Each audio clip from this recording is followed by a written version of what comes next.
আসসালামু আলাইকুম। Hello everyone, কেমন আছেন? আলহামদুলিল্লাহ আমি ভালো আছি। তো সব সময় আমরা মাংস দিয়ে টিকিয়া বানিয়ে খাই, কাবাব বানিয়ে খাই। তো আজকে আমি বানাবো মাছ দিয়ে। এই বাসায় অনেক মাছ ছিল, এই মাছ সবাইকে খেতে চাচ্ছে না, তাই আমি সুন্দর করে কাটাগুলো বেছে নিয়ে মশলা দিয়ে ভালো করে ভেজে নিয়েছি মাছগুলো। তারপরে 2টা আলু সিদ্ধ করে আমি এর সাথে মিশিয়ে নিয়েছি। এখন এটা আমি সুন্দর করে মশলা দিয়েছি, কাবাব মশলা দিয়েছি।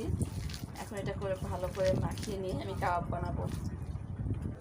তো এই যে আমার কাবাবগুলো বানানো হয়ে গেছে, মাছ দিয়ে কাবাব। এখন আমি এটা ফ্রিজে রেখে দেবো, আর যখন ভাজবো তখন আমি আমার মন মতো করে শেপ দিয়ে নিব। তো এখন আমি এটা যেহেতু ভাজবো একটু আগ পরেই, তো এখন আমি এটা ডিপে রেখে দেবো। তা আমি এটা একটু ডিপে রেখে দিব। এই যে ডিপে রেখে দিচ্ছি। ঠিক 10 মিনিট পর বের করে আমি আমার নিজের মন মতো করে শেপ দিয়ে ভেজে নিব।